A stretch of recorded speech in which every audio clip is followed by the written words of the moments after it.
السلام علیکم دوستو، میں ہوں اسد قریشی اور آج کی میری ویڈیو ہے منگلا ڈیم کی تاریخ۔ مشہور امریکن اخبار دی ٹائم میں 1967 میں ایک آرٹیکل منگلا ڈیم پر چھپا، جس کے بارے میں ہم آج بات کریں۔ کبھی منگلا مہاراجوں کا فوجی گڑھ تھا، اب $2 ارب کی لاگت سے دنیا کا سب سے بڑا آبپاشی نظام تعمیر کیا جا رہا ہے، جس سے تقریباً 3 کروڑ ایکڑ اراضی سیراب ہوگی اور سندھ طاس میں بسنے والے 5 کروڑ لوگوں کو فائدہ پہنچے گا۔ 2500 امریکی اور یورپین لوگوں کے لیے رہائش کا مکمل طور پر انتظام کیا گیا اور تقریباً 18,000 پاکستانیوں کو تعمیراتی تربیت دینے کے بعد اس پروجیکٹ پر لگایا گیا۔ منگلا ڈیم پروجیکٹ پر دن رات کام ہوا اور اس کی مقررہ مدت 6 سال تھی اور تقریباً 1 سال قبل اس کو مکمل کر لیا گیا تھا۔ 5 جولائی 1967 کو اس کے پہلے یونٹ نے کام کرنا شروع کر دیا اور اس کے بعد 17 جولائی 1967 کو دوسرے یونٹ نے کام کرنا شروع کر دیا اور کام شروع کرنے کے بعد اس کو مقامی انجینئرز کے حوالے کر دیا گیا۔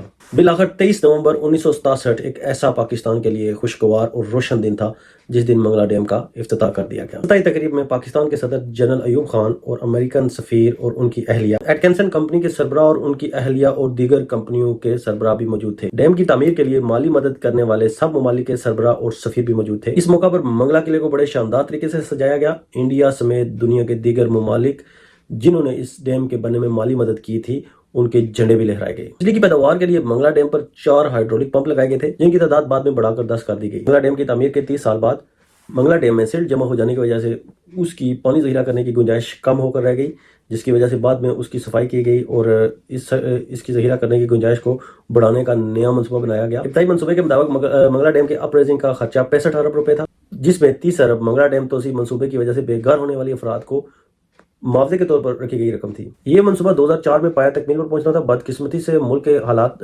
سازگار ہونے کی وجہ سے یہ منصوبہ 2009 میں مکمل ہوا۔ اس منصوبے کی تکمیل کی وجہ سے ڈیم کی اونچائی مزید 30 فٹ بڑھ گئی، اس سے ڈیم میں پانی کی سطح 1204 سے بڑھ کر 1242 فٹ ہو گئی اور اس میں پانی ذخیرہ کرنے کی گنجائش زیادہ ہو گئی، جس کی وجہ سے بجلی پیدا کرنے کی صلاحیت بھی بڑھ گئی۔ زیر آب آنے والے افراد کی آبادکاری کے لیے نیو سٹی، میرپور، ڈڈیال، اسلام گڑھ، چکسواری اور سیاخ میں چھوٹے چھوٹے قصبوں کی تعمیر اور توسیع بھی اس مشن کا حصہ۔ جب اس پروجیکٹ کی تکمیل ہو گئی تو اس پر 2003 میں ایک معاہدہ ہو گیا تھا کہ ہم نے آزاد کشمیر کو قیمت خرید پر بجلی دینی ہے۔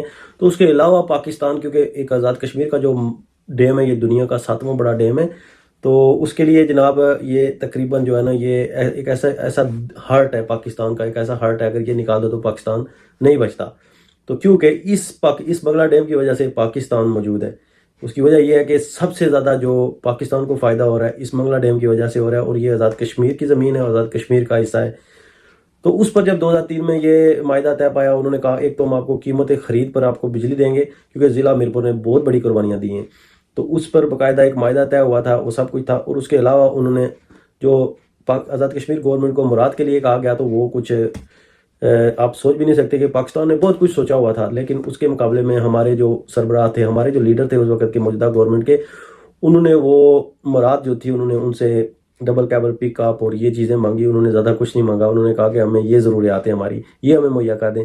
تو اس ٹائم انہوں نے ڈالے دیے اور سارا کچھ اس ٹائم انہوں نے دیا۔ حالانکہ ان کو اپنے آزاد کشمیر کی ترقی کے لیے، آزاد کشمیر کے لوگوں کے لیے، آزاد کشمیر کی ضروریات کے لیے، ان عوام کے لیے ان کو سوچنا چاہیے تھا، لیکن انہوں نے ایسا کچھ نہیں سوچا۔ انہوں نے صرف اپنے فائدے دیکھے لیڈروں نے، اور حالانکہ یہ موجود ہے، میں نے اس میں بھی پڑھا ہے، ایک بندے نے پراپر آرٹیکل لکھا ہے کہ ہم نے بہت کچھ سوچا تھا اس کے بارے میں، لیکن انہوں نے ہمارے سے تو اس کا تو کچھ بھی نہیں لیا۔ آزاد کشمیر کو منگلا ڈیم کی پیداواری لاگت پر بجلی کی فراہمی کا مکمل آغاز جو ہے 2003 میں کر دیا گیا تھا، جبکہ منگلا ڈیم کی تعمیر اپریزنگ کے معاہدے میں طے پایا تھا کہ آزاد کشمیر کی گورنمنٹ کو ہم $2.59 فی یونٹ بجلی دیں گے۔ تو آزاد کشمیر کی گورنمنٹ نے آگے سے وہ $2.59 یونٹ کا معاہدہ جو ہے پاکستان کے ساتھ کیا اور پاکستانی عوام کے ساتھ دھوکہ کیا۔ یہ باقاعدہ معاہدہ طے پایا تھا، اور آزاد کشمیر کی گورنمنٹ نے، یہ جو لوگ آئے تھے، جس نے 2003 کے بعد آزاد کشمیر میں گورنمنٹ کی ہے، یہ سب اس چیز کے ذمہ دار ہیں، اور ان سب نے اپنی مراد، اپنی چیزیں دیکھی ہیں۔ انہوں نے عوام کی سہولت کو توڑ کر اپنی سہولیات دیکھی ہیں۔ عوام کو یہ فائدہ دینا چاہیے تھا ان کو، لیکن انہوں نے اپنا فائدہ دیکھا اور اپنی جیبیں بھری، اپنی ضروریات زندگی کو آسان بنایا، لیکن عوام کے بارے میں کچھ نہیں کیا۔ تو اس کے ساتھ ہی مجھے اسد قریشی کو اجازت دیجیے۔ اللہ حافظ۔